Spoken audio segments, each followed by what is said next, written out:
difficult realities that we need to face is the lack of report, especially the cases is committed by the own family members itself. The hesitation often comes not from denial of harm, but it always comes from perception, it always comes from the stigma, with the fear that there's going to be a shame or there's going to be embarrassment to the family itself. Depression lesbian girl who was sexually molested by her own dad. I was so furious upon listening to her case. This is just one out of many cases which are not reported, you know. Mutiara Minda menyinar jiwa Madani kita teguh bersama ilmu dan iman jadi panduan mendidik masyarakat sepanjang zaman. Mutiara Minda suara hikmah menjadi cahaya dalam gelisah. Paedophilia untuk menghasilkan ribuan video penganiayaan seksual. Melepaskan jaringan pedofilia yang satu jaringan pedofilia yang berkongsi kandungan pornografi bayi dan kanak-kanak dalam telefon. Assalamualaikum warahmatullahi wabarakatuh. Welcome to the podcast of Yayasan Dakwah Islamiah Malaysia. Yayasan Dakwah Islamiah Malaysia is an establishment under Prime Minister Office in the Religious Affairs Ministry, which cater the welfare, education and social initiative. And today, we have this podcast session with the series of Breaking the Silence, Paedophilia and Child Protection in Malaysia. So this is a conversation which addresses one of the most sensitive yet and urgent issues here which affect our society today. Child protection is not only a legal matter but also a collective responsibility. As awareness grows around sexual offences against children, it is imperative for us to better understand the laws stipulated around these issues. So, we would like to introduce our panel for today, which is an advocate and solicitor of the High Court of Malaya and the founder of Tetuan Syazana, Nasir and Partners. She is also an ahli jawatan kuasa khas Yadim. And please welcome our guest, Cik Nur Atiqah Syazana, Binti Mohamad Nasir. Cik Syazana, how are you? Thank you, Cik Fatimah. Thank you, Yadim, for having me. It is an honor to be the guest speaker for today to discuss on this very important topic that I would say. Yeah, it is also an honor for me to have her besides me because I also have delved into this kind of activities. No, it's like a, volunteering kind of activities where I got to have the hand-on experience with the victim of the sexual harassment. So for this session, let us watch a VT on the people's perceptions on our topics for today. Isu pedofilia sebenarnya. Pedofilia ni dia adalah keadaan seseorang tu dia mempunyai keinginan seksual dan bayangan seksual kepada kanak-kanak dan remaja yang berusia 13 tahun ke bawah. Itu yang saya faham. Ya, bagi saya memang daripada kecil lagi lah ibu bapa harus memainkan peranan penting kepada kanak-kanak supaya mereka tahulah dekat mana sentuhan yang dibolehkan dan tidak dibolehkan. Dalam era teknologi yang makin maju ni, sangatlah memerlukan pendidikan kepada kanak-kanak ataupun remaja berkenaan pendidikan seksual di awal usia. Masalah mental ataupun moral pelaku tu sendiri terhadap kanak-kanak tu. Salah satu sekarang macam pendidikan tentang perlindungan terhadap kanak-kanak, tentang seksual, keselamatan diri. Ya, betul. Mungkin ibu bapa sendiri boleh pantau lah dari segi orang kata gadget anak-anak tu sendiri. Mungkin daripada situ ibu bapa boleh tengok anak ni siapa dengan siapa dia berkomunikasi, dengan siapa dia berhubung, semualah. Okay, macam itulah. Ladies and gentlemen, we have listened on some of the people perception on the serious topic for today. Do you still remember the Nurin Jazlin case 2007 years ago? It ended in tragedy and still remains the most heartbreaking child in history. And also we have a case of Nurul Huda Abdul Ghani and also Dirang, and also the cases like Richard Hakol and also Nur Fitri Azmi Nordin, who his conviction in abroad exposed the online abuse networks remind us that danger is not limited by borders. So these are the cases which are not just numbers, but they are reminders what is still at stake today. And this brings us to recent case uncovered in Johor Bahru, where the authorities uncovered a very, very shocking case involving a syndicate suspected of sexually abusing 5 children, including a 2-month-old baby. Investigations suggest the children were allegedly sold to the group through social media, and their images were then circulated among predators on the dark web and messaging platforms like Telegram. So this case highlights the urgent for stronger awareness, vigilance and also protection for children in Malaysia. Cik Syazana, as a legal people, from the legal perspective itself, how serious is child sexual abuse in Malaysia and what trends are we seeing in recent years?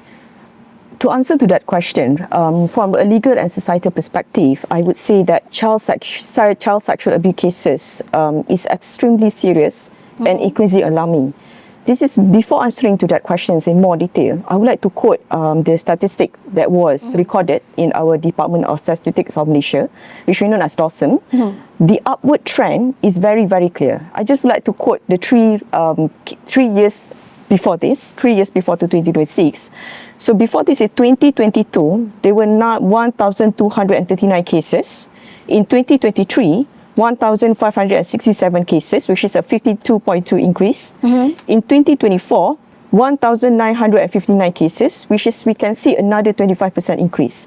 As we can see, there is no indication that there is going to be a reduction of these cases. And we have to remind ourselves, and these are not just statistics, these are not just numbers. These are someone's daughter, this is someone's son, and this involves a long impact to the families that involved in this that become the victim for these child sexual offences cases. And I do believe, and also many experts believe, that these numbers are underreported.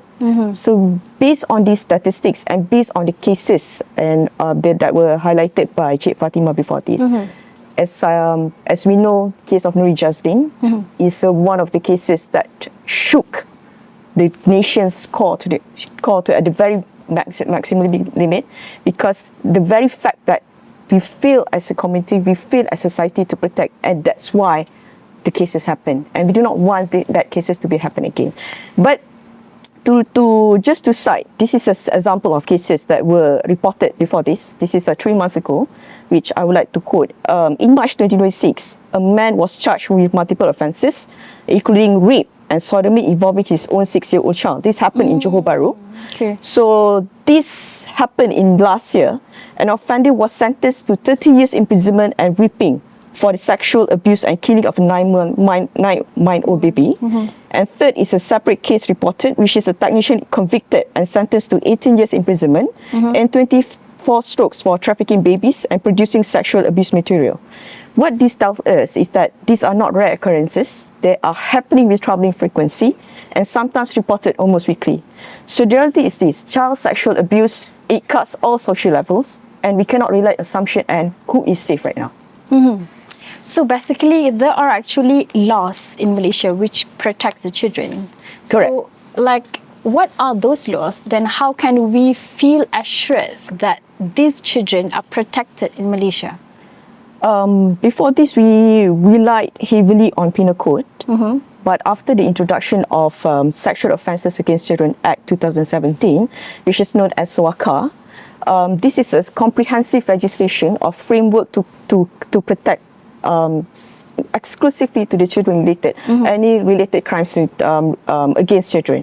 So just to summarize the point, this legislation covers many angles, which I would like just to quote, which is child grooming, which covers under Section 12 of SOACA, sexual communication with children, which covers under Section 11, child sexual exploitation and pornography, attempt and preparation offences, strong focus on online and digital offences. These are the main things that was covered under SOACA, and we can rely also on the Penal Code as well. I see. Basically, if we were to talk about all the sexual offences, some of those come from social media. So the social media and also some gaming platforms which involve the children.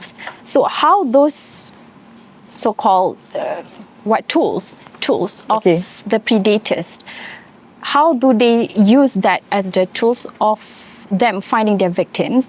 And another question is that usually the offenders are strangers.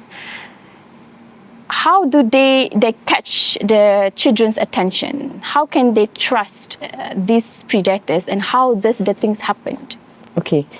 With regards to the first tranche of the questions, it is undeniable that technology brought many tremendous benefits to the society and to all of us as well, especially in education and communication. That one we can't deny. But every advancement of technology also comes with the downside of it. It also comes with unintended consequences.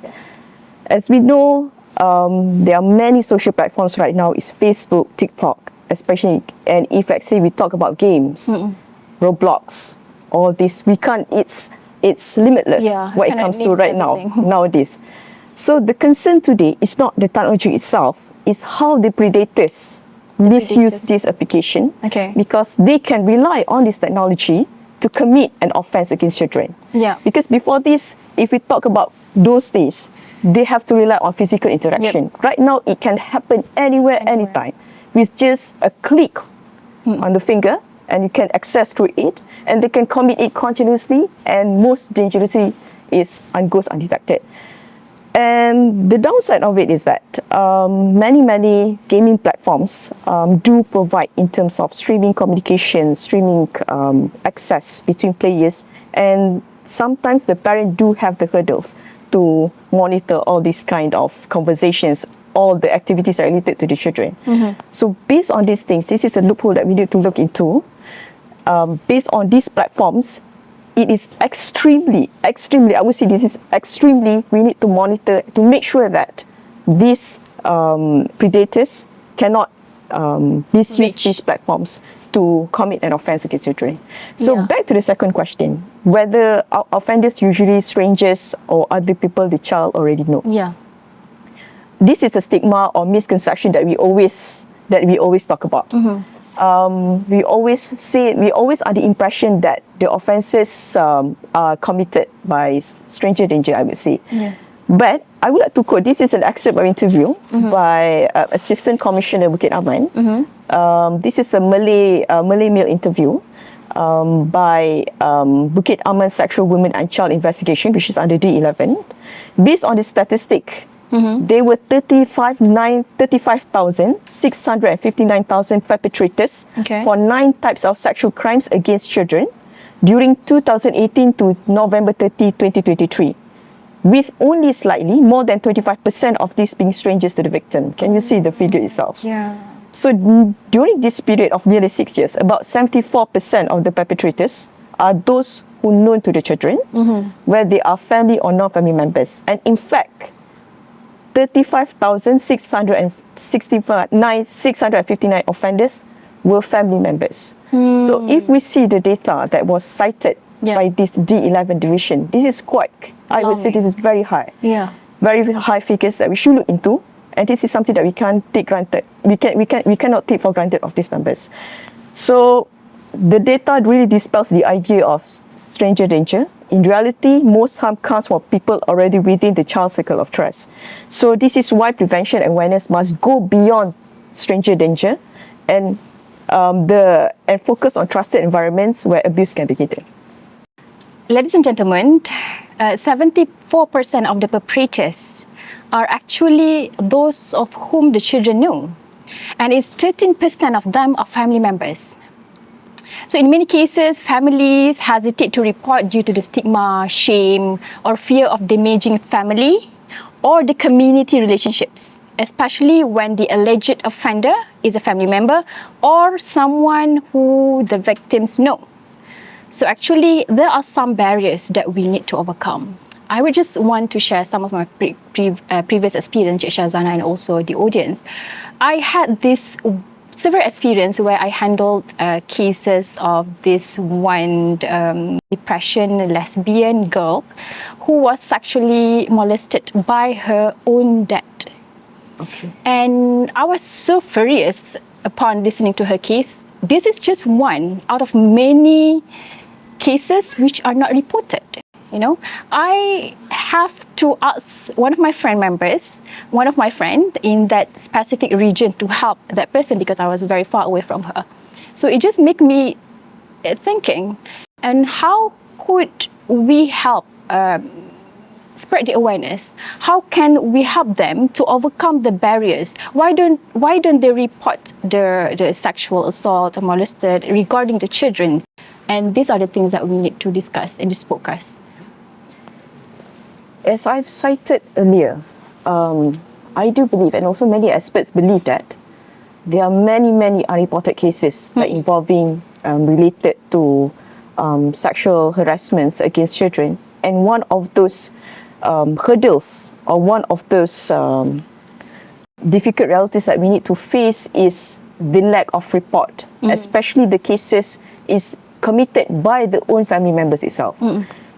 So I think this is one of the most difficult realities that we need to face right now.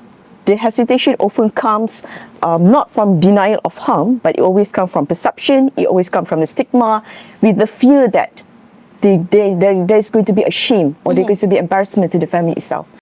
So however, from a legal perspective, I would say the ultimate consideration that we need to take upon is a change of mindset. The priority of the child overrides all other consideration. If we know someone from the family got assaulted by someone, or there is a sexual offences committed against them, we need to overcome the stigma. So we need to make sure that the report must be made, and we need to ensure that the perpetrators are condemned and bring back to the justice, to make sure that these things doesn't happen again and again for continuous long period of time. So we do want, actually, these cases, we do not want the trend to become more and more again in the future. So as a society, we need to play as a role, and also I would like to urge to the family members, if they know about any cases that is known to them, please do make a report, and please do channel this to the proper authorities on this part. Yeah, Syazana, I believe it's the awareness which matters the most, because sometimes when the things doesn't happen to someone that we know, for example families, or maybe our school, our children's friends, maybe we don't have that awareness. Actually, this is a very serious issue. Yes. So dear ladies and gentlemen, the audience, this is a very serious issue. When we heard of any sexual offences regarding our children and everything, we have to ensure that justice should be upheld. Okay, so that is something that we as a community need to be aware of, and we need to fight all the injustice. Yes. So it comes to the next questions. What are the immediate first steps that parents or maybe teachers or the community needs to take if they hear of any case of the victim of this sexual abuse, especially in this case, children? There are two things that they should do if they are aware of any offences that are committed against the kids or their children. The first step is always to take immediate victim to the hospital, so that the hospital can access and do a proper medical record, etc. This is a very important process, because the evidence and whatnot should be gathered by the doctors, and it can be used as supportive evidence if this case is brought to the court. And I would say that this is the first step that people overlook into. Yep. Sometimes a crime is committed, they wait for a long period before they go to seek a treatment from the hospital. And sometimes the evidence are not there anymore. Yeah. So if they know about it, the shorter the period is better. So, and the second thing, when they went to the hospital, when they want to seek for medical treatment, etc., the second thing is, as I said, go and make a police report, so that the proper authorities, PDRM, could take a legal action, can take an action against them, to make sure that the perpetrators are brought to the justice, and to make sure that they get convicted for the offence committed against them. Okay, true. I believe that the reason why some of the cases are not reported or not bring to the hospital is because maybe the children do not talk to their parents or the teachers, right? So maybe this is just like a reminder for the parents and teachers and the adults to ensure that all the children under your care, under your responsibility, to be, it's like the parents and teachers need to remind themselves to check up on their children. Yes. Their well-being, if there is like physical injury or something, or maybe there's a change in behavior of the children. For example, suddenly the children is so noisy and suddenly he or she being so quiet. Maybe something happened, So those are the things, this highlight on the importance of the strong ties in between parents or teachers with their children to ensure that this case would be able to be prevented earlier. I mean, if things happened, at least the children have someone, adults, to talk with, and we can bring them to the hospitals. It comes to the next question. I just like to add one point regarding that. I think it's a key point is we need to be vigilant. Yeah. Because the range of years, when it comes to children, it sometimes it involves kids that doesn't know how to express their voices. So we as a society, we need to be vigilant, we need to be sensitive. And if, let's say, something is suspected, we should take an immediate steps to rectify that. So this is, I would like to emphasize that we need to be vigilant, we need to be aware of the surroundings, and we cannot take for granted if something has happened about that. Yeah. That is a call for all of us to really be vigilant for our children.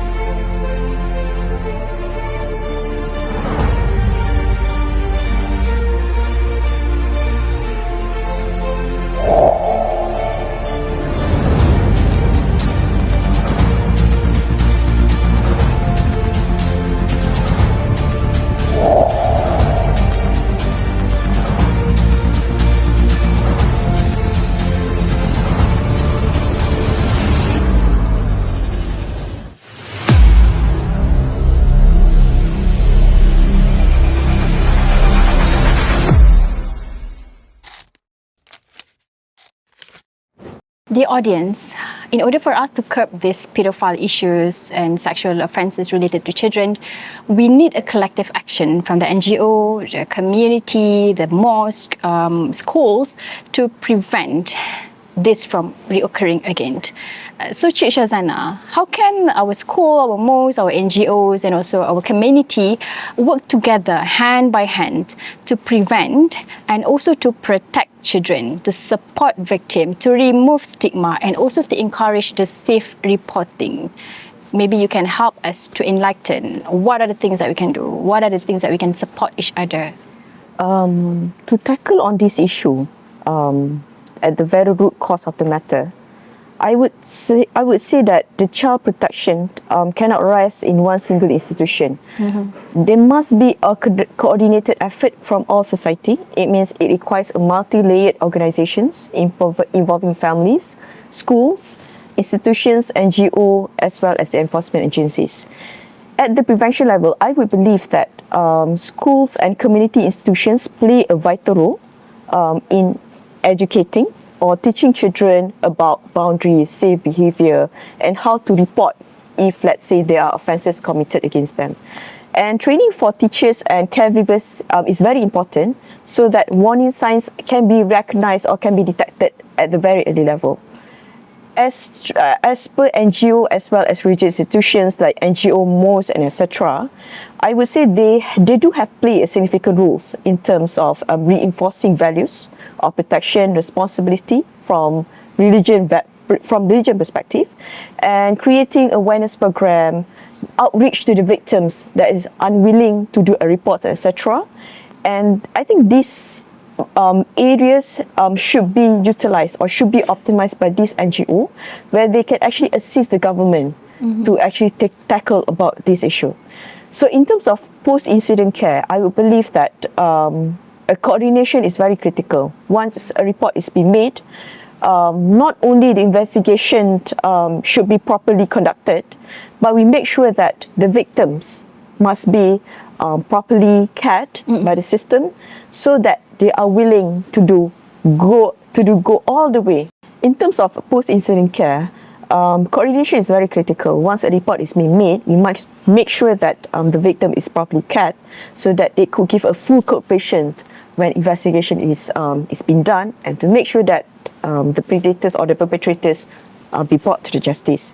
So most importantly, I would like to emphasize that all stakeholders must work together to tackle all these issues. We cannot basically take for granted. We cannot basically let or rest this institution, a single institution, to tackle. So this is a coordination effort, and I urge all societies, especially the Malaysians, to work together to curb or tackle about these issues. Cik Syazana, I believe our audience would want to know, like, how should Malaysia tackle these child sexual offences more holistically from a legal framework perspective? So if we look at it from the three angles, we have the sentencing, prevention, and also regulatory safeguards. What reforms or approaches would strengthen the current system? Okay, firstly, if let's say we talk about sentencing issues, there is an ongoing policy debate or whether the current penalties or existing penalties truly reflect the gravity of the offences committed by the convicted offender. Because in fact, if we look at the trends right now, despite the existence of the lengthy custodial imprisonment, we do see the data and reported cases that related to sexual offences against children shows an upward trajectory. So this raises a difficult, but I would say as necessary policy questions, whether the imprisonment, is it sufficient to deter or to actually, or at the very bare minimum to minimize the cases that related to sexual offences children. For this, I would say, if we would like to take a look about China, this is a legislation that is passed by China, when cases that involving rape minor, they do actually have the law about capital punishment. So maybe, but this is open to a policy debate as well in Parliament. For this is to show or to send a signal to the person, to the out there. I mean, to Malaysians out there. We took really serious. We took into serious this matter, with extreme concern, and with the intention to tackle this issue at the very root cause. Because why I would say capital punishment? This is to give a signal that this is an active expression that these offences are forgivable, and there's no place in society for this pedophile in our Malaysians context and perspective. So secondly, on prevention, one of the key tools that we do have right now, I would like to share with the audience that we do have sexual offender registry, which we known as EDKK, that was under KWKM, but it has been revamped and known as ANAK. But the access to the system itself, I would say, is very limited. It's quite limited. The public couldn't access to the system in general context, whereas there are only a limited circumstances where the system could be accessed to a certain group of parties. For example, if an employer who is related to child daycare operations, institutions and whatnot, they can apply to have access. If let's say they want to do a screening to the future employees and whatnot, they can apply to have the access to the system. But as I said, the system itself, I would believe that it is more like a reactive function. We have to accept proactive. So in order to be more proactive, this is against, in continuation with the capital punishment just now, there must be, maybe we have to take a steps forward to make sure that this system is accessible to all. But there must be a barrier, or there must be a guideline and SOPs to that. But I would believe that if this system is open to the public, this is a very huge step forward to make sure that if someone wants to commit something, they will think twice before they commit that. So in terms of the third question, which related to preventive itself.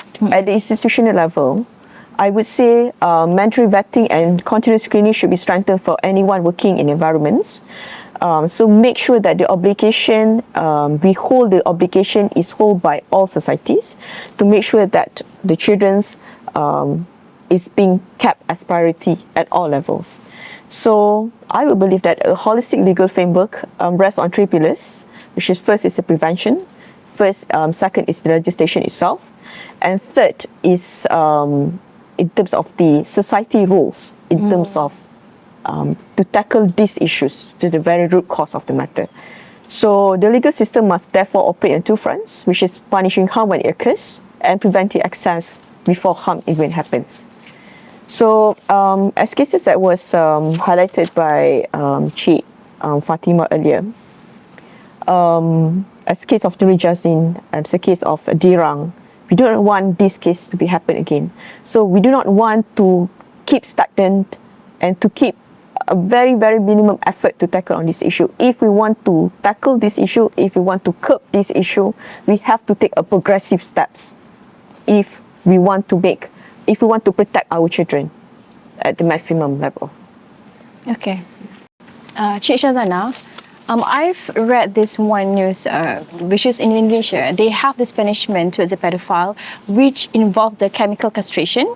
There is monitoring and also the publication of the identity of the pedophile. So I wonder, what are some of the punishments for the other countries that you have mentioned earlier? The China kind of punishment. So what are the laws in other countries? All right, China, I would say, takes the legislation that was enacted by them. It means the death penalty itself. I think that is a very, very strong message that was sent out to their people that they are taking this matter seriously. And as I said earlier, they don't have the child predators doesn't have any place in the society. And as quoted by Cik Fatimah, is Indonesia, I would say, they do take quite significant steps, which they introduce a chemical castration and also the monitoring of ankle for the offenders. This is quite a step huge for it, because it meant that we are not just preventing, but we're taking a very reactive steps to ensure that this matter is being tackled at the root cause of the matter.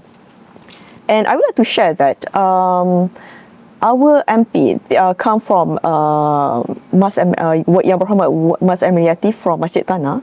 Actually, she suggested that chemical castration to be introduced for the sexual offenders in Malaysia. But I think that should be reconsidered back if we want this matter, if we want to tackle this matter in a very, very serious settings and etc. So regarding other countries, I would like to share, besides China and also Indonesia, as UK, for example, they do have a very long imprisonment related to sexual abuse against child. For Australia, it's up to 20 years imprisonment. For United States, it's life imprisonment. For Singapore, it's 8 to 20 years. For Sweden, it's against life imprisonment. And Malaysia, we do have imprisonment as well as strokes, strokes caning. And the questions that we need to ponder upon after we review back the legislation that was passed by other countries like China and also Indonesia, that is maybe our indicator. It's the questions that we need to ponder is whether life imprisonment, is it sufficient to deter these crimes? And I would say it's not sufficient. So maybe we can adapt, or maybe we can use that as a guideline to improve our current legislation, maybe to introduce a chemical castration and also capital punishment, but it's open up to policy debate and etc. as well. So I do hope that Malaysian legislators took a very serious approach in this matter so that we can curb this crime, or we can deter this crime from going onward. Yeah, we do hope there is something so that it can help us to curb the action, definitely. So, Cik Syazana, as we conclude in this discussion today, what are the key messages that you would like to share to all our audience? The key takeaway on how do we tackle this issue, how to prevent, and what are the things that we need to do as a society? To conclude that, I would like to return to the core principle of our discussion today. This comes from a religious perspective. Children are an amanah from Allah, a sacred trust placed upon us. So we cannot take for granted of amanah that is given to us, and we must take full responsibility to protect these children. And at any circumstances, the children and the kids should be our top priority. We should take note that children does not have a full capacity to protect themselves. which is why responsibility is placed on adults, institutions, and society as a whole. Cases like Nuri Jazlin, Dirang, Nurul Huda Abdul Ghani is one of the example of cases that I would like to quote. This is what happened when society fails to perform our responsibility to protect the kids. So we do not want these cases to be happen again. We do not want, before things comes too late, before we want to take a proactive actions against that. Yep. We must take a very proactive action to make sure that these cases doesn't go and forth about this. And I do believe that that's why we cannot be complacent. Child protection is not only the responsibility of the government. It should not be the only responsibility for enforcement agencies, but the society. I emphasize that the society must play a role, must take responsibility to help and to deter the offences related to the children. Every one of us has a role to play, whether through awareness, supervision, speaking up, early intervention, or creating safe environments for children. So I would say awareness, in terms from legal perspective, awareness is important. We must take a role to make sure that the society is aware. We must spread the awareness to as many persons as possible. Silence fear, or if we are inactive, this actually creates more opportunity for the predators to act upon their instinct. If there is one message that I would like to leave out with the viewers today, when it comes to protecting children, amanah must always come before convenience. The stigma, the mindset needs to be shifted, and we must act early, remain vigilant, and must perform our responsibility, and no other things should come along the way. As I emphasize that kids and children should be our top priority, because children are our nation. If not us, who's going to protect them? Yeah, thank you, Cik Syazana, for the insightful information and also elaboration on these matters. Remember, audience, children are our amanah. And please, adults, please be vigilant. If they are our children or not our children, but as long as they are children, please take care of them. So thank you very much for Yayasan Dakwah Islamiah Malaysia for having this podcast, and thank you very much as well for the audience for tuning in for this podcast, and please continue to watch the next one. Thank you very much. Assalamualaikum warahmatullahi wabarakatuh.